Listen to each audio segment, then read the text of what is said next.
एक गरीब आदमी रोज़ाना एक कागज़ पर ए मेरे परवरदिगार मुझे 1 लाख रुपए भेज दे लिखकर एक गुब्बारे के साथ बांध देता और आसमान की तरफ उड़ा देता था। गुब्बारा उड़ता हुआ पुलिस स्टेशन के ऊपर से गुजरता तो पुलिस वाले इस गुब्बारे को पकड़कर पर्ची में लिखी हुई इबारत को पढ़ते और इस गरीब और भोले भाले आदमी की दुआ पर हंसते।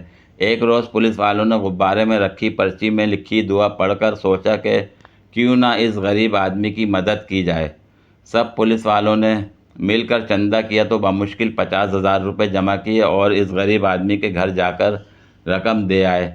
दूसरे रोज़ पुलिस वालों ने फिर गुब्बारा देखा तो हैरान हुए और उसे फ़ौरन पकड़ा और उसमें लिखी इबारत पढ़ी तो उनके होश उड़ गए। उसमें लिखा था, या रब्बुल आलमीन, आपकी भेजी हुई रकम मिल तो गई, लेकिन आपको ये रकम पुलिस वालों के हाथ नहीं भेजनी चाहिए थी। हरामखोर इसमें से आधी रकम खा गए।